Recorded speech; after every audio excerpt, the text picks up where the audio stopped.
तो यार welcome to 168th episode of nerdy news. और भाई आज के एपिसोड सुनोगे तो कुछ में खुशी होगी और कुछ में शॉक में चले जाओगे। जैसे कि स्पाइडरमैन के हिंदी डब्ड के ट्रेलर से एक अपडेट है, वैसे ही स्कारलेट जोहानसन से रिलेटेड एक र्यूमर है, और यार इसके ऊपर से भी कई सारे और अपडेट्स। तो ऑब्वियसली एज ऑलवेज कुछ मिस नहीं करना चाहते तो वीडियो एंड तक जरूर देखना।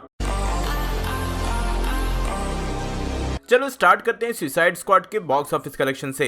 तो वर्ल्ड वाइड इस मूवी ने अभी तक, जब मैं ये वीडियो बना रहा हूँ तब तक $80 मिलियन का कलेक्शन कर लिया है। वैसे एक्सपेक्टेशन से इसका कलेक्शन कम है, लेकिन कई जगह थिएटर्स बंद हैं, तो इससे भी बॉक्स ऑफिस कलेक्शन पे इम्पैक्ट हुआ है।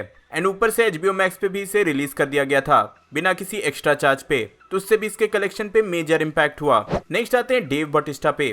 तो आपको याद हो लास्ट वीक मैंने बताया था कि कैसे डेव बटिस्टा ने बोला है कि व्हाट इफ में डबिंग के लिए उनसे कभी किसी ने कांटेक्ट ही नहीं किया। एंड इसी से रिलेटेड जब मार्वल स्टूडियो से क्वेश्चन पूछा गया तो उनके तरफ से ये रिस्पॉन्स आया है कि उन्होंने सारे एक्टर्स को किसी न किसी वे में पूछा था। तो हाँ, दोनों के स्टेटमेंट कॉन्ट्राडिक्टिंग लग रहे हैं। एक तरफ से उनका कहना है कि किसी न किसी वे में पूछा गया है, मे बी ऐसा हो सकता है कि इनडायरेक्टली पूछा गया हो। लेट्स सी कि अब डेव बटिस्टा का क्या रिस्पॉन्स आता है। आगे है फ्लैश की सोलो मूवी। तो यहाँ से कुछ मेजर तो नहीं, लेकिन यहाँ से एक सेट के फोटोज आए हैं जहाँ आप लंदन में आप इस बिल्डिंग के ऊपर सेंट्रल सिटी रिसर्च सेंटर देख सकते हो। आपको अगर पता नहीं तो बता दूं कि बैरी एलन का कैरेक्टर यहीं काम करता है। अब सेट की फोटोज की बात हुई है तो सबसे मेजर रहा मून नाइट। तो डिज्नी प्लस की मून नाइट की सीरीज तो आने ही वाली है, इसकी शूटिंग भी अभी चल रही है। तो फाइनली यहाँ से मून नाइट के कॉस्ट्यूम का फर्स्ट लुक आया है, मतलब कि मून नाइट का फर्स्ट लुक आया है। वैसे कई लोग बोल रहे हैं ये फेक भी हो सकता है, कई का मानना है कि ये रियल है, लेकिन हाँ फेक हो या जो भी हो, लेकिन ये कॉमिक्स एक्यूरेट है। फिर मून नाइट के सेट से ये 6 सेकंड का वीडियो भी आया जहाँ देखकर ऐसे ही लग रहा है कि ये मेन कैरेक्टर ही है, और इसका कॉस्ट्यूम भी पिछले लीड कैरेक्टर से मैच हो रहा है। तो हाँ, अब ऐसा लग रहा है कि आने वाले वीक्स में ऐसे और भी कई सारे सेट फोटोज आ सकते हैं, और आएंगे तो मैं तो शेयर कर ही दूंगा। अब सेट की फोटोज की बात हुई है तो एंटमैन एंड द वास्प क्वांटमैनिया से ये किसी तरह के व्हीकल का एक फोटो सामने आया है। मे बी ये क्वांटम शिप हो सकता है। वैसे इसी मूवी से एक्टर जोनाथन मेजर्स ने ये कमेंट किया है, जो कि कैंग का रोल इसमें प्ले करने वाले हैं, कि उनके पास अब स्क्रिप्ट आ चुकी है और वो उससे कुछ नोट्स ले रहे हैं और अपने डायलॉग की प्रैक्टिस कर रहे हैं। उन्होंने बोला कि उनके लिए एक्टिंग उतना सिंपल नहीं है, वो बस डायलॉग याद करके स्क्रीन पे नहीं बोल देते, वो इम्प्रोवाइज करते हैं। वैसे लोकी के सेट से भी ये खबर आई थी कि उन्होंने अपना पूरा परफॉर्मेंस सेट पे ही इम्प्रोवाइज किया था। चलो नेक्स्ट आ जाते हैं कैप्टन मार्वल 2 पे, मतलब कि दी मार्वल्स पे। तो इससे रिलेटेड कई सारे अपडेट आए हैं। सबसे पहले तो ब्री लार्सन ने कंफर्म कर दिया है कि इसकी शूटिंग स्टार्ट हो चुकी है और ये कैप्टन मार्वल के पिछले मूवी से भी बहुत ज्यादा बड़ा होने वाला है। फिर कुछ इन्फॉर्मेशन के अकॉर्डिंग एक्टर जूड लॉ का कैरेक्टर भी इस मूवी में रिटर्न करने वाला है। देन निक फ्यूरी ने भी इंस्टा पे 2 फोटो शेयर किए और इनके साथ ये कंफर्म कर दिया कि वो भी इसके सेट पे पहुंच चुके हैं और फिल्मिंग स्टार्ट हो चुकी है। नेक्स्ट आते हैं बैटमैन की सोलो मूवी पे। तो यहाँ से ऑफिशियली डीसी ने एक कॉमिक बुक का कलेक्शन शेयर किया है मूवी को प्रमोट करते हुए। इस कॉमिक बुक सेट में Batman the long Halloween, Batman ego and other tales and Batman year 1, ये तीनों कॉमिक्स हैं और इन तीनों ही कॉमिक्स पे बेस्ड मूवी की स्टोरी होने वाली है। मैं ट्राई करूंगा कि इन तीनों कॉमिक्स के लिंक मैं डिस्क्रिप्शन में दे दूं, इफ आप लोग चाहो तो खुद से पढ़ लेना। अब है वुल्वरीन इन MCU। अब इसको लेकर बहुत दिन से ये चल रहा है कि भाई ह्यू जैकमैन रिटर्न करेंगे या नहीं अपने वुल्वरीन के रोल में। तो इसी पे बात करते हुए उन्होंने खुद कुछ अपडेट्स दिए हैं। उन्होंने ये बोला कि अभी तक तो मार्वल स्टूडियोज या फिर केविन फाइगी ने उनसे ऐसा कुछ डिस्कस नहीं किया है और उन्हें ऐसा ही लगता है कि शायद उनका रिटर्न नहीं होने वाला। उन्होंने ये भी बोला कि उनको पता था कि लोगन उनकी लास्ट मूवी होने वाली है एज वुल्वरीन, इसलिए उन्होंने अपना 100% उस मूवी में दिया था, बट रिटर्न के लिए अभी भी उनके साथ कोई भी डिस्कशन में नहीं है। तो यार लेट्स सी इन फ्यूचर उनका रिटर्न होता है या नहीं, या फिर वुल्वरीन के कैरेक्टर की रिकास्टिंग होती है। नेक्स्ट आ जाते हैं वेनम 2 पे। तो सबसे पहले तो इस मूवी को डिले कर दिया गया है, मतलब कि ये मूवी अब और पूरे 3 वीक डिलेड हो चुकी है एंड अब ये अक्टूबर 15 को रिलीज होगी। एंड इसी डिले से कई सारे फैंस ये सोच रहे हैं कि हो सकता है कि स्पाइडरमैन नो वे होम भी डिले किया जाए, बट इस पे कोई भी इंफॉर्मेशन नहीं है। वैसे टॉम हार्डी ने ये बोला है कि वो वेनम के 3rd पार्ट का भी प्लानिंग कर रहे हैं, लेकिन उसके लिए तब तक परमिशन नहीं मिलेगी जब तक 2nd पार्ट सक्सेसफुल नहीं हो जाती। लेकिन हाँ, वेनम 2 के करंट एडिट से स्टूडियो खुश है। वैसे टॉम हार्डी ने ये भी बोला है कि वो वेनम के कैरेक्टर का टॉम हॉलैंड के स्पाइडरमैन के कैरेक्टर के साथ क्रॉसओवर चाहते हैं और इसके लिए वो कुछ भी करने के लिए तैयार हैं। तो हाँ यार, ऐसा सिर्फ वही नहीं चाहते, ऐसा सारे फैंस चाहते हैं। फिर इस मूवी से ये भी हिंट मिला है कि जैरेड लेटो की अपकमिंग मूवी मॉर्बियस में भी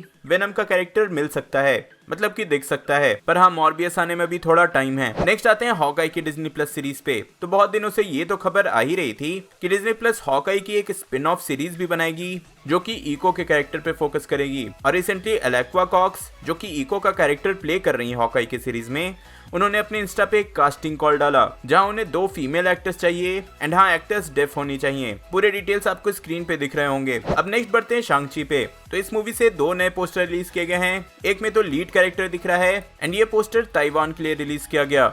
एंड इस मूवी का रन टाइम भी रिवील कर दिया गया है जिसका लेंथ है 2 hours and 12 minutes। फिर रिसेंटली इसका एक प्रोमो भी रिवील किया गया था जिसमें हमें अबॉमिनेशन वर्सेस वोंग वाले सीन का एक क्लियर HD लुक मिला है जो कि आप स्क्रीन पे देख रहे हो। इसी के साथ 7 न्यू स्टिल इमेजेस रिलीज किए गए। मैं स्क्रीन पे जल्दी जल्दी दिखा देता हूँ, आप लोग चाहो तो रोक कर देख लेना। और हाँ, शांग-ची से ये भी कंफर्म कर दिया गया है कि ये मूवी डिज्नी प्लस पे रिलीज नहीं होने वाली, ये सिर्फ थिएटर्स में रिलीज होगी and may be after 3-4 months Disney plus पे अवेलेबल होगी। चलो अब आ जाते हैं व्हाट इफ पे। तो व्हाट इफ के फर्स्ट एपिसोड से 2 नए कैरेक्टर पोस्टर्स रिलीज कर दिए गए जिसमें आप कैप्टन कार्टर और हाइड्रा स्टॉम्पर को देख सकते हो। देन इससे ये भी रिवील किया गया कि व्हाट इफ के राइटर टीम को ये इंस्ट्रक्शन दिए गए थे कि ऐसे कैरेक्टर्स जो कि एमसीयू के फ्यूचर में इसको ड्राइव करने वाले हैं, मतलब कि ऐसे कैरेक्टर जिनका इंपॉर्टेंस फेज 4 में बहुत ज्यादा है, ये सीरीज उस पर उतना ज्यादा फोकस नहीं करनी चाहिए। तो हाँ, इसलिए इसमें लीड कैरेक्टर्स वैसे हैं जैसे कि कैप्टन अमेरिका, टिचाला, ऐसे कैरेक्टर्स पे ज्यादा फोकस किया गया है। फिर ऐसे ही एक कैरेक्टर स्पाइडरमैन भी है जिसको लेकर ये अपडेट आया कि एक एपिसोड का ये कॉन्सेप्ट था कि जहां स्पाइडरमैन एक एक्चुअल स्पाइडर में कन्वर्ट हो जाता तो क्या होता। ऐसा कुछ सिमिलर कॉमिक्स में भी हुआ है, लेकिन मार्वल स्टूडियोज ने ऐसा करने से इन्हें मना कर दिया क्योंकि उनके अकॉर्डिंग इस शो के टोन से ये थोड़ा डार्क हो जाता एंड बच्चे जो इस एनिमेटेड शो को देखेंगे उनके लिए सही नहीं रहेगा सिंस इस शो की रेटिंग PG-13 है। तो यार मुझे तो नहीं लगता कि इससे उतना इम्पैक्ट होने वाला था। आजकल के बच्चे तो इससे खतरनाक चीज देखते हैं। आपको क्या लगता है कमेंट में जरूर बताना। वैसे मैंने ये पहले भी बताया है कि व्हाट इफ मार्वल स्टूडियोज की ओनली एनिमेटेड सीरीज नहीं होने वाली है, पर इसके बाद कई सारे एनिमेटेड सीरीज आने वाले हैं। और इसी पे एक मेजर अपडेट ये रहा कि ब्रैड विंडरबॉम को प्रमोशन मिल चुका है और वो मार्वल स्टूडियोज के हेड बन चुके हैं streaming, television and animation department के। तो हाँ, डिज्नी प्लस पे जो कुछ भी चलेगा वो यही देखेंगे एंड मूवी में जो कुछ चलेगा वो केविन फाइगी के कंट्रोल में रहेगा एंड ऑब्वियसली दोनों आपस में कोलैबोरेट करेंगे।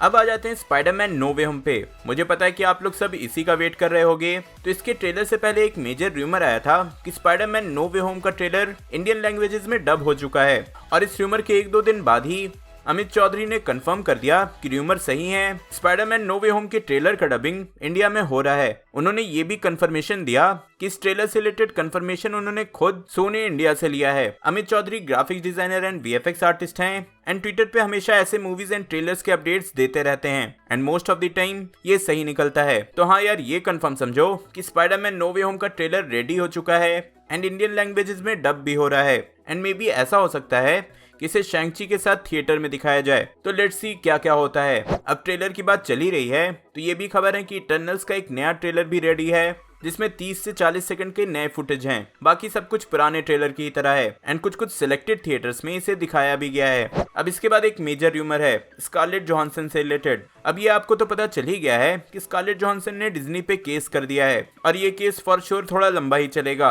लेकिन अब ऐसे रूमर्स आए हैं कि DC ने स्कारलेट जोहानसन को अप्रोच किया है किसी DC के मूवी के लिए, मतलब कि वार्नर ब्रदर्स की तरफ से उनके पास ऑफर गया है। उन्होंने कंफर्म किया है या नहीं इसको लेकर कोई भी खबर नहीं है, पर हाँ ऐसा होने के चांसेस बहुत ज़्यादा हैं क्योंकि लास्ट टाइम भी जब जेम्स गन को निकाला गया था तो उसके बाद वार्नर ब्रदर्स ने तुरंत उन्हें DC की मूवी के लिए साइन कर लिया था। तो लेट्स सी ये रूमर सही होता है या नहीं। वैसे आप लोग कमेंट में बता सकते हो कि आप स्कारलेट जोहानसन को DC के मूवीज में देखना चाहोगे या नहीं, और देखना चाहोगे तो किस रोल में। तो यार ये थे इस वीक के अपडेट्स। होप सो कि आप पूरी तरह से अपडेटेड हो गए होंगे। अगर हाँ तो वीडियो लाइक करना, शेयर करना एंड ऑब्वियसली ऐसी डेली अपडेट्स के लिए हमारा ऐप डाउनलोड करना एंड वीकली तो मैं वीडियो बनाता ही हूँ तो उसके लिए चैनल को सब्सक्राइब कर लेना। व्हाट इफ के फर्स्ट एपिसोड का मेरा रिव्यू देखने के लिए ऊपर वाली वीडियो देखें एंड कैंग द कॉन्करर के वेरिएंट्स के बारे में डिटेल में जानने के लिए नीचे वाली। मैं जल्दी और नई वीडियो लेकर आऊंगा। टिल देन बी देसी बी नर्ड।